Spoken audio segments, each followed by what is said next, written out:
निकलते हैं तो लोग बोलती है सेना निकल रही है।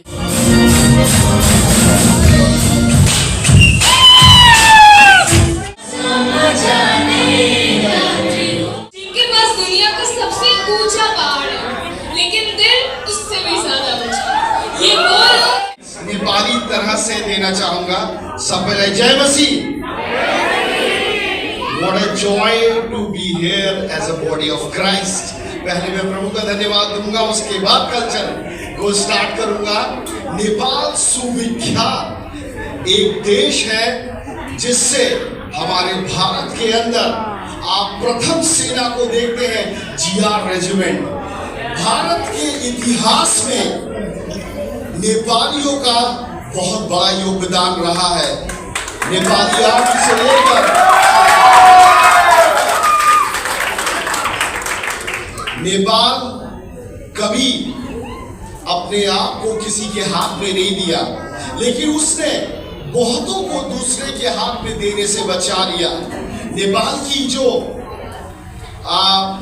देश की जो उनके आर्मी की ताकत है, सिंगापुर, यूके, भारत, ऐसे ऐसे महान देशों में उन्हें प्रथम स्थान दिया जाता है सेना में, ताकि वो उन ताकत को जो खुकरी की है, मैं चाहूंगा कि खुकरी को निकालें और एक बार दिखाएं।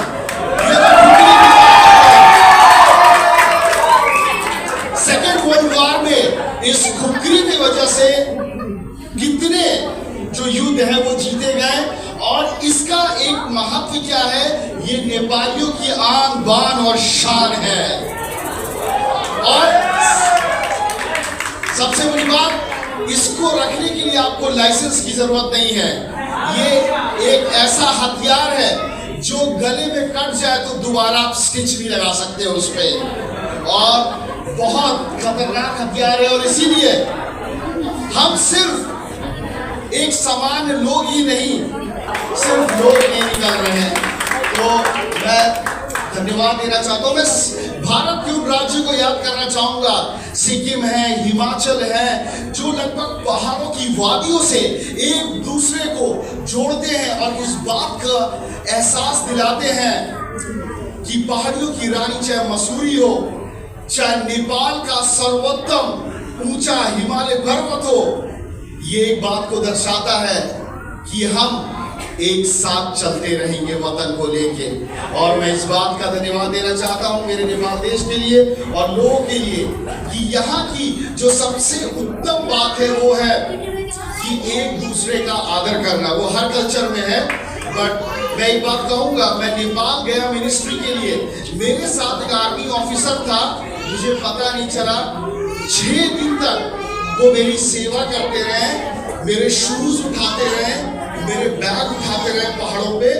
और जब मुझे पता चला कुछ समय बाद कि जो मेरा जूता उठा रहा है, जो मेरे कपड़े धो रहा है, जो मेरे साथ चल रहा है, वो जनरल आर्मी के टॉप फोर्स के आदमी जनरल साहब, वो मेरा शूज और मेरी चीजें उठा रहे थे।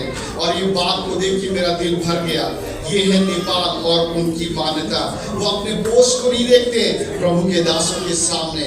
यदि परमेश्वर का राज है, वो परमेश्वर के राज को पहले बढ़ावा देते हैं। हमारा कल्चर फूड है जो हम दिखाना चाहेंगे क्या होता है। सेल रोटी है जी, आप दिखा दीजिए जो कल्चर फूड है।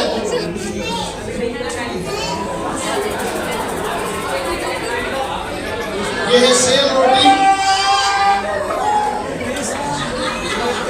और अभी आप इसका आनंद लेंगे कुछ देर बाद। जब ये बनाई जाती है तो इसको चावल को पीस के फुलाया जाता है, उसमें ड्राई फ्रूट्स डालते हैं, घी डालते हैं, तमाम ऐसी बातें डाल के इसको रखा जाता है और फिर दूसरे दिन बनाया जाता है। तो मैं इस बात को एक्सप्लेन करना चाहता हूँ और मैं सोचता हूँ बाकी की चीजें अब हम पीपीटी में देखेंगे डिस्प्ले में।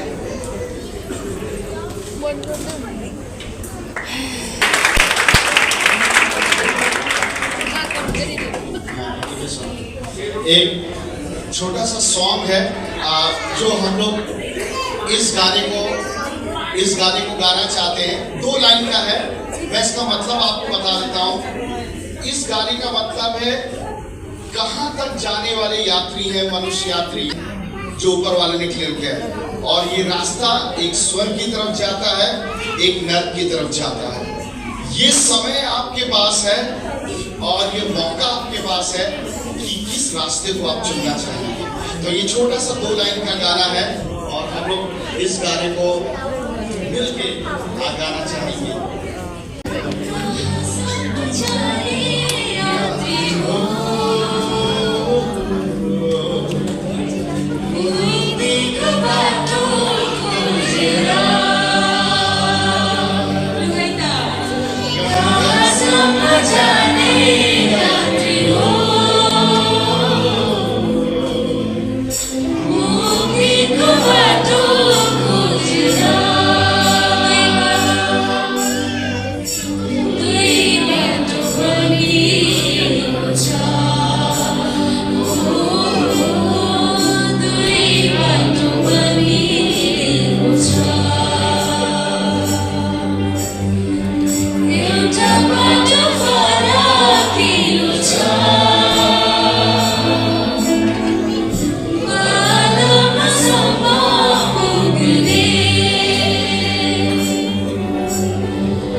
Arco bato isto